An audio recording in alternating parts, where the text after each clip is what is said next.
হ্যাঁ হজরতগণ, গল্পটা আপনাদেরকে শোনাই, বুঝতে পারছেন? কারণ কি এগুলো জানা দরকার এখন আমাদেরকে এই লাইনে নেমে মানুষদেরকে সেবা করার উদ্দেশ্যে।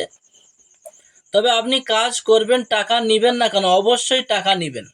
আমার শায়েখের কথা হলো যে আপনার ট্রিটমেন্টের বরকতে 10টার মধ্যে যদি 7টা রুগী শেফা পেয়ে যায়, তো আপনি সেখান থেকে টাকা চেয়ে নেবেন, কোনো অসুবিধা নেই। তাছাড়া যে সময়টা আপনি রুগী দেখছেন সেই সময়টা আপনি কাজ করলে টাকা পেতেন না? অবশ্যই, বুঝতে পারছেন? টাকা নেবেন। এবং যদি মনে করেন অনেক আল্লাহওয়ালা যেভাবে কাজ করছেন সেবার উদ্দেশ্যে, অবশ্যই সেদিক দিয়েও আপনি চাইলে করতে পারেন। তো এখন জামানায় যে পরিমাণে ধোঁকাবাজ এসছে, আমাদেরকে পথে নামতে হবে এজন্যই, যে মানুষকে লুটপাট করে নিয়ে যাচ্ছে। তো তাদেরকে যেভাবে, যেমন শুধু লুটপাট করছে না, যেভাবে আঘাত করছে, আমি এই কথাটা শোনার পরে আমার মায়ের চোখে জল এসে গিয়েছে।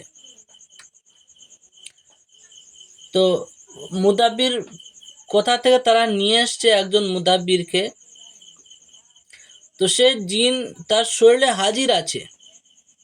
আমি ছাড়িয়ে দিয়েছিলাম 3 মাস আগে, 3 মাস পরে তার শরীরে আবারও চলে আসে। তো আমি এখানে ছিলাম না, তারা আমার কাছে নিয়ে আসতেও পারিনি। এদিক ওদিক অনেক জায়গায় দেখানোর পরে আপনার শেষমেশ তার মৃত্যুর একদিন আগে একটা মুদাব্বিরকে নিয়ে এসছে। তো সে মুদাব্বির যে পরিমাণে তার শরীরে আঘাত করেছে, বুঝতে পারছেন? একজন মানুষ আর একটা মানুষের শরীরে এইভাবে আঘাত করে, এটা মানে কেমন একটা কষ্ট দেখা যায়। আর সে এমন নির্মমভাবে আপনার আঘাত করেছে, বুঝতে পারছেন? সে, তার বিবি, তার বাচ্চা, ওই যে রুগীটা, তার পরিবার, তারা হাতে পায়ে ধরছে, বুঝতে পারছেন? হাতে পায়ে ধরছে যে মারেন না, ছেড়ে দেন, আমাদের রুগীকে ছেড়ে দেন, কান্না করছে। কিন্তু তার ভাইগুলো তো আবার পক্ষে, যে কেউ ছাড়াতে পারছে না, কেউ সরাতে পারছে না, তো হয়তো হুজুর এরকমটা করছে, হয়তো সরে যাবে। তো শেষমেশ অনেক মারধর করার পরে তাকে ভাগানো সম্ভব হলো না। আর ওই মুদাব্বিরের কথা এমনটা যে মারের চোটে ভূত ভাগে, বুঝতে পারছেন? এটা এমনি ছোটবেলায় আমরা শুনতাম, তো এখনো ওই ছোটবেলার গল্পটা সে মনে করে রেখেছে। তো মানুষ কত নির্মম এবং কতটা কঠোর, তুমি কাজ জানো না বাবা, এই রুগীকে ছেড়ে দাও। তো এত প্রহার, এত আঘাত করার কি আছে? তুমি পারবে না? না, তোমার একটু মান গেল,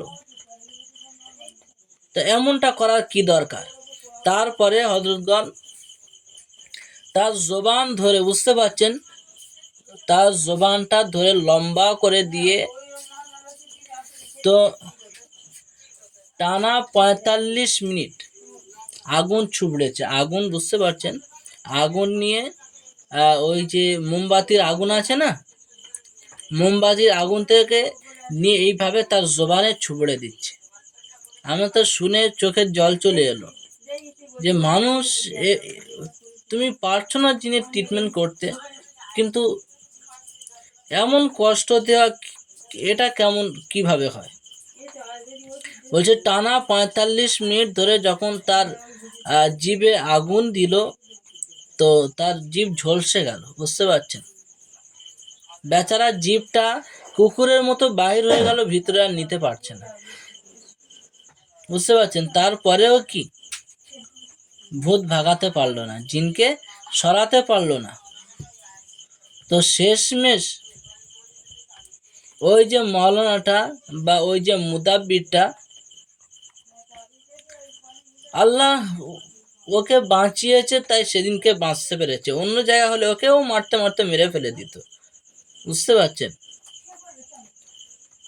তো ওই যে মারির আঘাতে তার ভিতরে একটা কম্পন সৃষ্টি হলো, কম্পন সৃষ্টি হওয়াতে তার গা হাত পা অনেক কাঁপছে।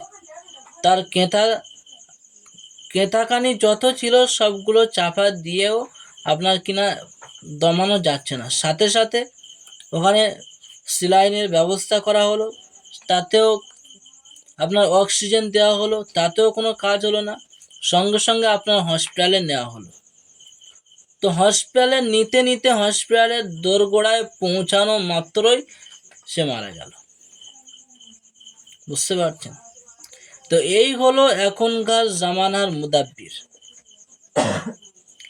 আমার মান চলে যাবে দেখে আমি হার মানলাম না, রোগীকে এত মার মেরেছে, সে কিনা মারির আঘাতে দুনিয়া থেকে বিদায় নিল। বুঝতে পারছেন? তো এগুলো দেখবেন সচরাচর। কিন্তু সত্য কথা হযরতগণ, জিনের ট্রিটমেন্ট করতে হলে একটাও তার শরীরে আঘাতের দরকার হয় না। আপনারা তো এতদিন ক্লাস করলেন, তো আপনাদের কি ক্লাস থেকে এটা শেখানো হয়েছে বা এটা কি আপনারা পড়েছেন যে জিনকে শরীর থেকে সরাতে হলে তার শরীরে আঘাত করতে হয়? হ্যাঁ, তাহলে আমরা তো ট্রিটমেন্ট করছি, এই জগতে যে আমি নূতন তা না, বহুদিন আছি। কিন্তু হযরতগণ, তো সেরকম সিস্টেম এগুলো কোথা থেকে পায় আল্লাহই জানে আর তারাই জানে। বুঝতে পারছেন? এমনও তো হতে পারে সে আদৌ জিনের রুগী নয়। বুঝতে পারছেন? তো এই